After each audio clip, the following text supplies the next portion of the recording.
Break के बाद आपका स्वागत है। मैं हूं आपके साथ सौम्या मिश्रा। हरिद्वार में साध्वी ऋतंबरा ने की प्रशंसा। बता दें, सीएम पुष्कर सिंह धामी की प्रशंसा की। सनातन की रक्षा के लिए बड़े फैसले लिए गए। उन्होंने कहा कि ऐतिहासिक साहसिक निर्णय लिए गए। साध्वी ऋतंबरा ने मुख्यमंत्री की प्रशंसा करते हुए ये कुछ बड़ी बातें कही। उन्होंने कहा कि सीएम पुष्कर सिंह धामी की जितनी भी प्रशंसा की जाए वो कम है। सनातन की रक्षा के लिए उन्होंने कई बड़े और ऐतिहासिक फैसले लिए जो कि साहसिक भी हैं। मैंने आपके लिए कहना है कि हम सोचते थे कि नेतृत्व लोगों के हाथ में आता है, वो बहुत काम करते हैं। देश वैभवशाली हो, देश वैभवशाली हो, देश वैभवशाली होना चाहिए, लेकिन देश सुरक्षित भी होना चाहिए। उसकी पहल आपने की है आदरणीय मुख्यमंत्री जी। उत्तराखंड ने उत्तर दिया है, सारे अनुत्तरित प्रश्नों का उत्तर धामी जी आपने दिया है। इसलिए जिस दिन आपने निर्णय किया था, मेरी आंखों से गंगा जमुना बहती रही और मैं सोचती रही, मां भारती चिन्मयी सत्ता है, वो जब जाग जाती है तो उसकी संतानें जाग जाती हैं। सब कुछ होता है, भूखे को भोजन मिलता है, लेकिन धामी जी जो पहले भोजन का ग्रास होता है ना, वो जो तृप्ति देता है, वो तृप्ति आपने सनातन जगत को दी है, भारत को दी। वहीं हरिद्वार में मुख्यमंत्री पुष्कर सिंह धामी ने दिल्ली की मुख्यमंत्री रेखा गुप्ता के साथ वात्सल्य गंगा आश्रय का लोकार्पण किया। इस मौके पर दिल्ली मुख्यमंत्री का स्वागत करते हुए मुख्यमंत्री धामी ने कहा कि दिल्ली की मुख्यमंत्री सोमवार को बद्रीनाथ और केदारनाथ धाम जा रही हैं, वहां पर दर्शन पूजन करेंगी। साथ ही दिल्ली के विकास के लिए उन्होंने मुख्यमंत्री को शुभकामनाएं भी दी और कहा कि दिल्ली का विकास अब तेजी से हो रहा है। देवभूमि की शुभकामनाएं, यहाँ के देवों का वो आशीर्वाद ले रही हैं। कल बद्रीनाथ जी और केदारनाथ दोनों जगह की उनकी यात्रा है। मेरी तरफ से उनको बहुत शुभकामनाएं हैं कि उनका कार्यकाल बहुत यशस्वी हो और दिल्ली जो लंबे समय से जिन अपेक्षाओं रखता है, वो अपेक्षाएं उनके कार्यकाल में पूरी हों और 27 सालों के बाद एक ऐसी सरकार आई है जो वहाँ के सर्वांगीण विकास के लिए काम करेगी। आदरणीय प्रधानमंत्री मोदी जी के मार्गदर्शन में दिल्ली को स्वच्छ दिल्ली बनाएगी, अच्छी दिल्ली बनाएगी और भ्रष्टाचार मुक्त दिल्ली बनाने का काम उन्होंने किया है। वो सारे कार्य उनके सफल होंगे। उन्होंने बहुत अच्छी शुरुआत की है और पहले दिन से संकल्प लेकर वो काम कर रही हैं। निश्चित रूप से उनके संकल्प गंगा मैया की कृपा से और यमुना महारानी की कृपा से पूरे होंगे।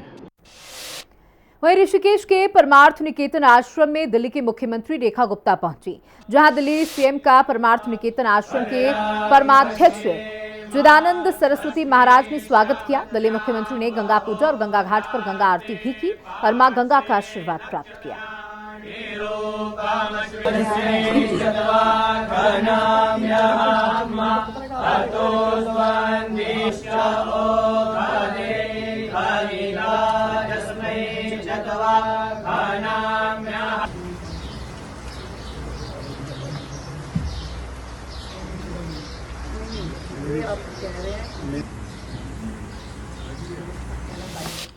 वहीं हल्द्वानी के रामलीला मैदान में कांग्रेस ने जय हिंद सभा का आयोजन किया, जिसमें ऑपरेशन सिंदूर के लिए सेना के अदम्य साहस और शौर्य को नमन किया गया। वहीं अमेरिका के राष्ट्रपति डोनाल्ड ट्रंप की तस्वीर के साथ नारे लगाकर अमेरिका के राष्ट्रपति का विरोध किया गया। बता दें कि सभा में कांग्रेस के प्रदेश अध्यक्ष करण माहरा, पूर्व मुख्यमंत्री हरीश रावत, नेता प्रतिपक्ष यशपाल आर्य, हल्द्वानी विधायक सुमित हृदय समेत कुमाऊं और गढ़वाल क्षेत्र के कई विधायक मौजूद रहे। कार्यक्रम में कांग्रेस नेताओं ने कहा कि ऑपरेशन सिंदूर के जरिए भारतीय सेना के जवानों और अधिकारियों ने जो वीरता दिखाई वो गौरव का विषय है और इसी सम्मान में सभा आयोजित की गई। उन्होंने भाजपा पर सेना के नाम पर राजनीति करने और चुनावी लाभ लेने का आरोप लगाया। लोगों में दोनों चीजें, एक तो सेना के प्रति सम्मान है, उनके त्याग बलिदान और शौर्य को लेकर लोग ये चाहते हैं कि उनका सम्मान करें। दूसरा, जिस तरीके से भारत की सरकार ने ट्रंप के कहने में सीज फायर किया, जिस तरीके से हमारे विदेश मंत्री ने सेना को खतरे में डाला पाकिस्तान को पहला सूचना देके, जिस तरीके से राफेल जैसे विमान को हम इस्तेमाल नहीं कर पाए क्योंकि कोड नहीं थे, वेपन्स लोड नहीं हो सकते थे, और जिस तरीके से कर्नल सोफिया का जो अपमान किया गया, ये सारे ऐसे विषय हैं जिन पर हम चर्चा करेंगे। और आज की रैली सैनिकों के सम्मान, देश के सम्मान, सैनिकों के साहस, बलिदान और शौर्य को समर्पित है।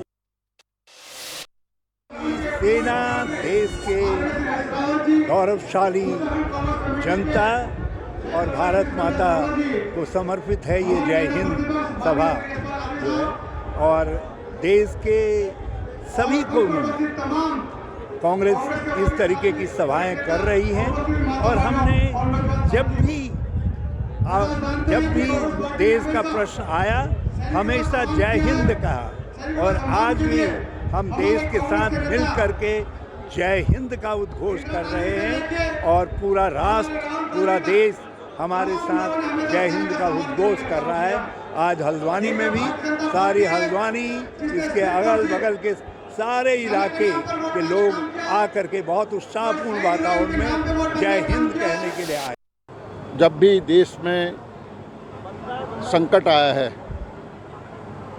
जब देश की सीमाओं पर हमारे वीर जवानों ने कुर्बानियाँ दी हैं, साहस का परिचय दिया है और चट्टान की तरह अडिग रहे हैं और हमने जीत हासिल की है, तो इसलिए हम आज उनका सम्मान करने के लिए, उनको नमन करने के लिए आज इस गौरवशाली क्षणों में मुझे भी यहाँ पर आने का मौका मिला है, अवसर मिला है। हमने कभी सेना के नाम पर, देश के नाम पर राजनीति नहीं की है, लेकिन हमेशा भारतीय जनता पार्टी ने सेना का राजनीतिकरण किया है। आपदा में भी इन्होंने अवसर ढूंढे हैं, और निश्चित रूप से आज जो आतंकवाद के खिलाफ हमारी सेना ने पाकिस्तान पर घुसकर आतंकवादी ठिकानों को नेस्तानाबूद किया है। का आयोजन किया गया हमारे हाईकमान के द्वारा, और आज इस रामलीला ग्राउंड में है, और ये शहीदों के सम्मान में और हमारे जो सैनिकों के सम्मान में जय हिंद सभा का आयोजन किया गया है। मैं बहुत बहुत धन्यवाद देना चाहता हूँ अपने हाईकमान को भी, और जो हमारे सैनिक शहीद हुए हैं और जो उन्होंने लड़ाई में भाग लिया है, मैं उनको बहुत सम्मान से हुआ अभिनंदन करता हूँ, नमन करता हूँ। और जैसा कि एक बढ़िया कार्य हुआ था, सेना ने किया था, लेकिन मोदी जी की सरकार ने उसको सीज फायर कर दिया, जो गलत था। सीज फायर नहीं होना चाहिए। पूरा देश उनके साथ था, विपक्ष उनके साथ था, सारी जनता उनके साथ थी। उन्होंने सीज फायर किया, वो गलत था, नहीं होना चाहिए। शहीद हमारे सैनिक बहुत आगे बढ़ गए थे, वो पीछे। उत्तराखंड में आईपीएस अधिकारी रचिता जुआल के इस्तीफे से सियासत गर्मा गई है। इस समय एसपी विजिलेंस के पद पर तैनात रचिता जुआल ने व्यक्तिगत कारणों का हवाला देते हुए इस्तीफा दिया, लेकिन कांग्रेस ने युवा आईपीएस अधिकारी के इस्तीफे के लिए सरकार को जिम्मेदार ठहराया। कांग्रेस के पूर्व प्रदेश अध्यक्ष गणेश गोदयाल ने कहा कि एक भ्रष्ट अधिकारी को बचाने के लिए रचिता जुआल को अपमानित किया गया, जिसके कारण उन्होंने इस्तीफा दे दिया। रिपोर्ट देखिए। आईपीएस रचिता के इस्तीफे पर चढ़ा सियासी पारा। गणेश गोदयाल ने सरकार पर फोड़ा ठीकरा। प्रदेश में ईमानदार परेशान, बोले गोदयाल। बीजेपी ने आरोपों को बताया बेबुनियाद। भारतीय पुलिस सेवा की वर्ष 2015 बैच की उत्तराखंड कैडर की अधिकारी रचिता जुयाल ने इस्तीफा दे दिया है। वर्तमान में एसपी विजिलेंस के पद पर तैनात रचिता जुयाल ने व्यक्तिगत कारणों का हवाला देते हुए इस्तीफा दिया है। रचिता जुयाल ऊर्जावान और तेज तर्रार अधिकारी मानी जाती रही हैं। ऐसे में रचिता जुयाल के इस्तीफे से सूबे की सियासत गर्मा गई है। कांग्रेस के पूर्व प्रदेश अध्यक्ष गणेश गोदयाल ने युवा आईपीएस अधिकारी के इस्तीफे को लेकर सरकार पर ठीकरा फोड़ा है। गोदयाल ने आरोप लगाया है कि रचिता जुयाल ने भ्रष्टाचार के मामले में एक पुलिस अधिकारी पर कार्रवाई की थी और आगे की कार्रवाई के लिए सरकार से अनुशंसा की, लेकिन सरकार ने उस भ्रष्ट अधिकारी पर कार्रवाई की बजाय उसे बचा लिया, जिस पर अपमानित महसूस कर आईपीएस अधिकारी ने इस्तीफा दे दिया। गणेश गोदयाल ने प्रदेश सरकार पर भ्रष्ट अधिकारियों को संरक्षण और ईमानदार अधिकारियों को हतोत्साहित करने का आरोप लगाया है। वहीं बीजेपी का कहना है कि गोदियाल सरकार पर बेबुनियाद आरोप लगा रहे हैं। बीजेपी ने कहा कि आईपीएस के इस्तीफे के मामले में सरकार अपने स्तर से विचार कर रही है और इस मामले में सरकार विचार के बाद उचित फैसला लेगी।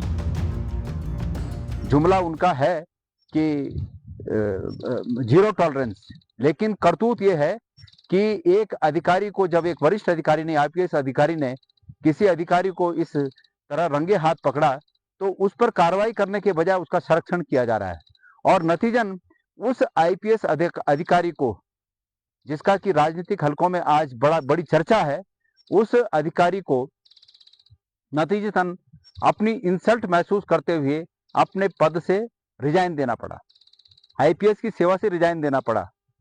मैंने सुना है कि उन्होंने रिजाइन देने की पेशकश की है या रिजाइन दे दिया है, लेकिन सरकार को बिल्कुल शर्म नहीं आ रही है। जो जुयाल जी का त्यागपत्र आया है, उन्होंने अपने पारिवारिक कारणों से त्यागपत्र दिया है और विपक्षी दल अपनी राजनीति करने के लिए बेबुनियाद बातें कर रहे हैं। कहीं पर कोई किसी पर दबाव नहीं है और न किसी को कोई दबाव में लेने का कोई प्रयास सरकार कर रही है।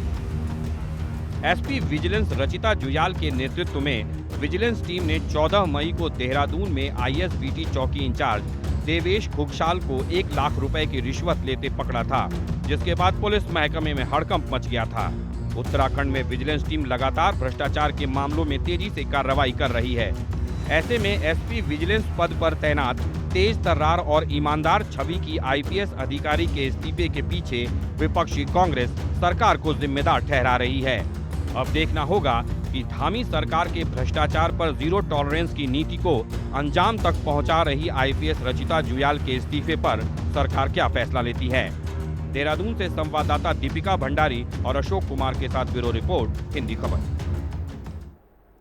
प्रदेश के कृषि मंत्री गणेश जोशी ने उत्तरकाशी जिले के मोरी विकास खंड के गैचवाड़ गांव में विकसित कृषि संकल्प अभियान का शुभारंभ किया। ग्रामीणों ने कृषि मंत्री जोशी का गर्मजोशी के साथ स्वागत किया। कार्यक्रम के दौरान मंत्री जोशी ने विभिन्न विभागों के स्टॉलों का निरीक्षण किया, जिनमें कृषि उद्यान, पशुपालन, मत्स्य और अन्य विभागों ने किसानों को लाभान्वित करने वाली योजनाओं की जानकारी दी गई। इस अवसर पर मंत्री गणेश जोशी ने एप्पल मिशन योजना के अंतर्गत लाभान्वित किसानों को चेक भी वितरित किया। क्या आप कृपया हम सभी को उत्तराखंड के अंदर इसकी शुरुआत माननीय मुख्यमंत्री जी ने मेरे साथ गुनियाल गांव से की और हमारे जनप्रतिनिधि, हमारे मंत्री हर ब्लॉक में जाकर इस काम को कर रहे हैं। कल मैं नैनबाग नौगांव ब्लॉक में था, आज मैं बोरी ब्लॉक में हूँ, गचाड़ गांव में। और इस योजना का उद्देश्य 12 तारीख तक सब किसानों के बीच में जाएंगे और नई तकनीक से कैसे अपने उत्पाद को बढ़ाएं, किस प्रकार का बीज डालें, किस प्रकार की खाद डालें, इसकी जानकारी देंगे। और आज मैं उत्तराखंड की सबसे रिच बेल्ट रमाई घाटी में हूँ। यहाँ के किसान उन्नतिशील किसान हैं। जीरो प्रायण किसी क्षेत्र से हुआ तो ये क्षेत्र है। इस अवसर पर कुछ मांगे यहाँ के किसानों ने की है। नई टिहरी में बन रहे केंद्रीय विद्यालय का निर्माण कार्य तेजी से चल रहा है। डीएम मयूर दीक्षित ने कार्यदायी संस्था को निर्माणाधीन विद्यालय का काम जल्द ही पूरा करने के निर्देश दिए। जिलाधिकारी ने कहा कि निर्माण का 50% काम पूरा हो चुका है। हालांकि काम पूरा होने में अभी 1 साल और लगने के आसार हैं। उन्होंने कुछ महीने पहले वहाँ पे विजिट किया था, तो 4 तारीख को उन्होंने फिर एक रिव्यू बैठक रखी है और जैसा उन्होंने बताया था 50% के अराउंड वर्क उन्होंने बोला है कंप्लीट हो गया है, 50% और बचा है और मुझे लगता है कि करीबन 1 साल अभी इसमें और कंप्लीट होने में लगेगा। टिहरी में कृषि विभाग की ओर से चेन लिंक गेरबाड़ योजना चलाई जा रही है। योजना का उद्देश्य किसानों की फसलों को आवारा एवं जंगली जानवरों से किए जा रहे नुकसान से बचाना। चेन लिंक गेरबाड़ करने से बेहतर कृषि औद्योगिकी उत्पादन होने के साथ ही ग्रामीणों का गांव से पलायन भी कम हो रहा है। टिहरी के उनियाल गांव और हबेली गांव में 2024-25 में जिला योजना के अंतर्गत 3-3 लाख रुपए की लागत से चेन लिंक गेरबाड़ की गई। यहाँ पे कृषि विभाग के द्वारा जिला योजना के तहत कृषि विभाग के द्वारा हमारे यहाँ घेरबाड़ करी गई है और ये घेरबाड़ 122 मीटर के लगभग है। तो ये जंगली जानवरों के बचाव के लिए है। तो यहाँ पे मैं कृषि विभाग और माननीय मुख्यमंत्री जी का हार्दिक आभार व्यक्त करती हूँ, जिन्होंने यहाँ पे ये कृषि विभाग द्वारा घेरबाड़ दी है। खबर डोईवाला से है, जहां वन विकास की ओर से सौंग नदी पर बक्सरवाला और कालूवाला में खनन की स्वीकृति को लेकर विरोध हुआ। बता दें कि प्रदर्शनकारी किसानों ने तहसील परिसर में नारेबाजी करते हुए नाराजगी जताई। उनका कहना है कि खनन कार्य का असर क्षेत्र की कृषि पर पड़ेगा। खनन होने से सिंचाई व्यवस्था बाधित होगी। वहीं पूर्व जिला पंचायत उपाध्यक्ष डबल सिंह भंडारी ने कहा कि इसका खामियाजा क्षेत्र के हजारों किसानों को भुगतना पड़ेगा। अमाजुरी ग्रांट के ग्राम प्रधान अनिल पाल ने कहा कि खनन स्वीकृत लॉट के लिए किसानों का पक्ष नहीं सुना गया। उस जगह पे जो है हमारा डोईवाला क्षेत्र में जो ग्राम है, जैसे कि माली ग्राम है, चौनवाला है, भानीवाला है, इन क्षेत्रों में जो है किसानों की भूमि के लिए जो है पानी वहाँ से जाता है, जल स्रोत वहाँ पर है। वहाँ पर अगर खनन पट्टा से खनन होगा तो वहाँ पे जो है जो जल स्रोत है वो गहराई पे चले जाएंगे और आने वाले समय में जो है वो वहाँ का पानी सूख जाएगा, खत्म हो जाएगा। और यहाँ के जो किसान है पूरा उनकी जो आजीविका है उसी खेती पर निर्भर है और उसी वहीं से जो है पानी पूर्व के वर्षों से चलता आ रहा है। तो इससे जो है काफ़ी लोगों में रोष है, किसानों में रोष है और लोगों का कहना है, किसानों का कहना है कि अगर ये पट्टा वहाँ पर चला तो उसका पुरजोर विरोध करेंगे।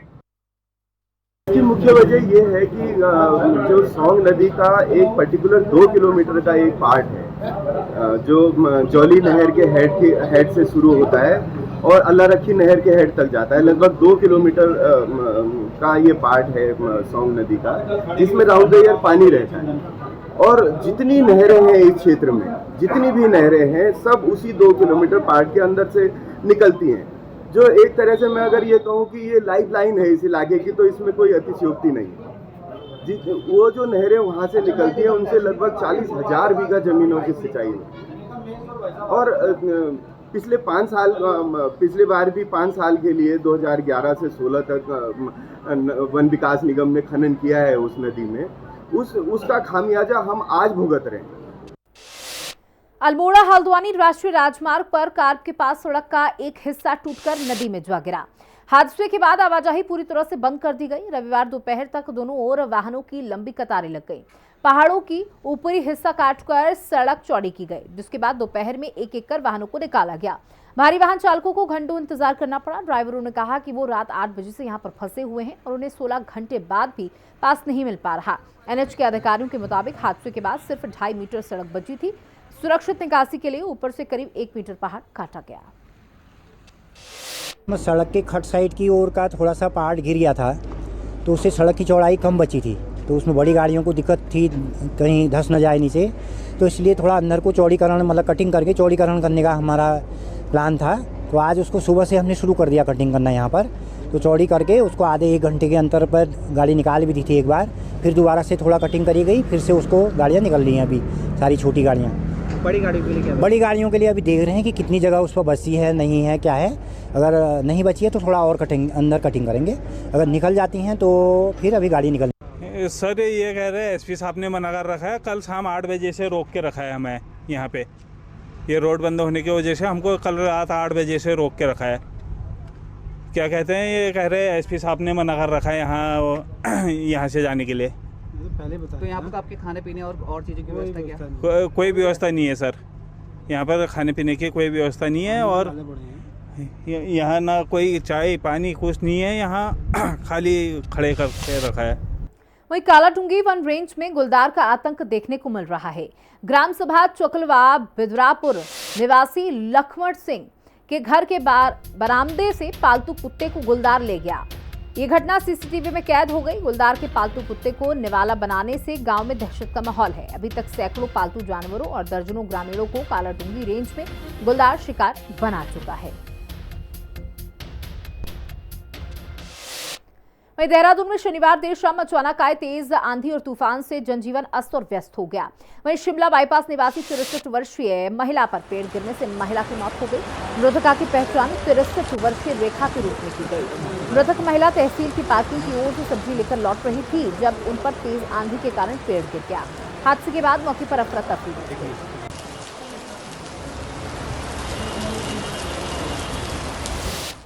देहरादून के एक प्री प्रिपरेटरी स्कूल से जुड़े हॉस्टल में मानसिक रूप से अक्षम 2 भाइयों की यौन उत्पीड़न का मामला सामने आया।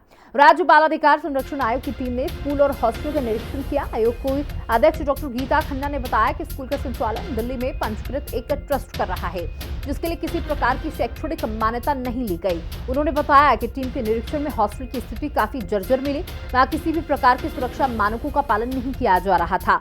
डॉक्टर खन्ना ने बताया कि फिलहाल प्री प्रिपरेटरी स्कूल को बंद कर दिया गया है।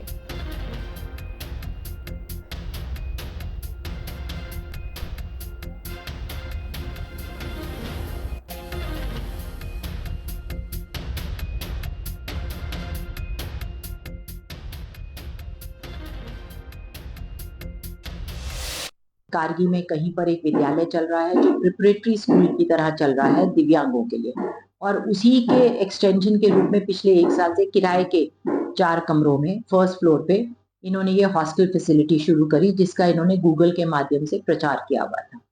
लेकिन वहां जाकर मुझे हॉस्टल जैसा कुछ भी वहां पर नजर नहीं आया।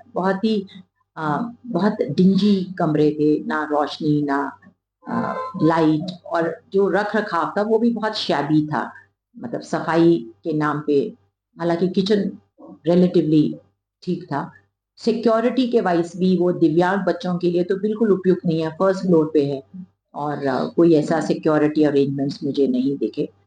तो पहला सवाल तो ये है कि हम छात्रावास कैसे चला सकते हैं बिना किसी अनुमति के। देहरादून के पटेल नगर थाना क्षेत्र के बंजारावाला से एक ऐसा मामला सामने आया है जिसने सबको हैरान कर दिया है।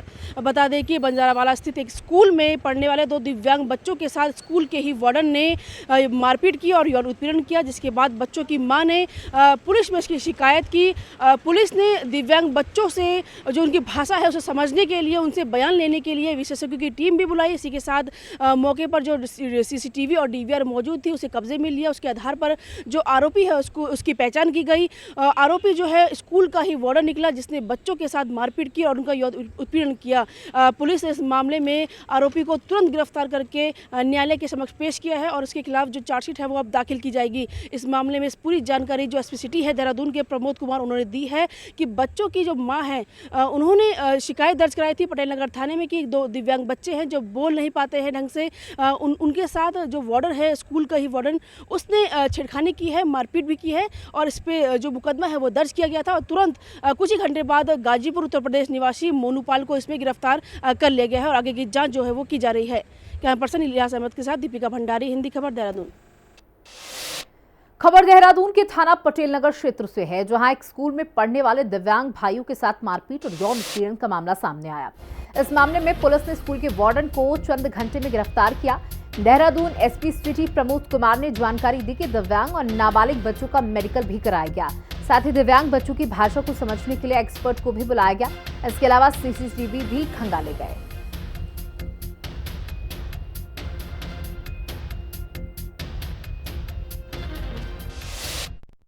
वादिनी निवासी पटेल नगर के द्वारा थाना पटेल नगर पर एक तहरीर दी गई, जिसमें उनके द्वारा कहा गया कि उनके 2 नाबालिग दिव्यांग बच्चे हैं जो कि बंजारावाला स्थित स्कूल में अध्ययनरत थे और वहाँ का जो केयर टेकर था उनके द्वारा उनके बच्चों का जो है लैंगिक उत्पीड़न किया गया और साथ ही साथ मारपीट भी की गई। इस तहरीर के आधार पर पटेल नगर पुलिस के द्वारा BNS एवं पॉक्सो की संशोधन धाराओं के अंतर्गत अपराध पंजीकृत किया गया। घटना की संवेदनशीलता के दृष्टिगत वरिष्ठ पुलिस अधीक्षक महोदय के द्वारा घटना के अनावरण के निर्देश दिए गए, जिसके क्रम में पुलिस के द्वारा कार्रवाई करते हुए मौका वारदात से DVR एवं CCTV फुटेज को हासिल किया गया। साथ ही साथ जो चाइल्ड वेलफेयर कमेटी है उसको भी इन्वॉल्व किया गया। उनके द्वारा ट्रांसलेटर की मदद से बच्चों के बयान अंकित किए गए, वादिनी के बयान अंकित किए गए और साथ ही साथ दिव्यांग बच्चों का मेडिकल परीक्षण भी कराया गया।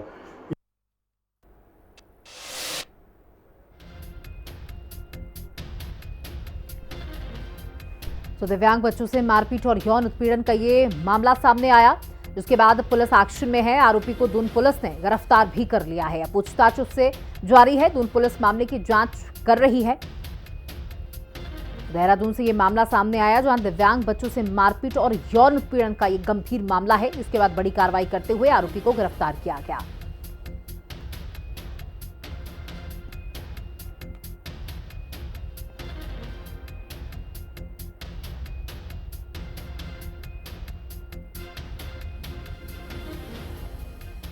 तो देहरादून से आपको खबर दे रहे जो आज दून पुलिस मामले की अब जांच आगे कर रही है। हालांकि आरोपी को गिरफ्तार किया गया है।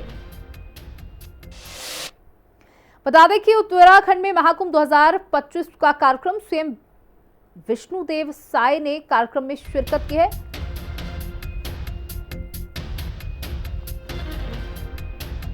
तो रायगढ़ में देवांगन महाकुंभ 2025 का ये आयोजन सीएम विष्णुदेव साय ने कार्यक्रम में शिरकत की। समाज की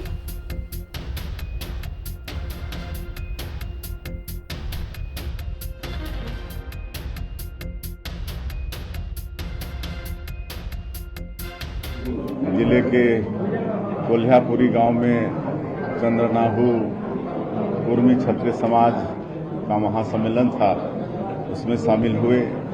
उसके बाद कोंडागांव जिले में भोंगापाल जगह है, जंगल के बीच में है, जहां पर 6वीं सदी का मतलब शिवलिंग भी है और भगवान बुद्ध की प्रतिमा भी है। और वहां स्थानीय लोग डोंडा मुड़िया के नाम से उनकी पूजा करते हैं और बुद्धिस्ट भी बहुत दूर दूर से वहां पर आते हैं।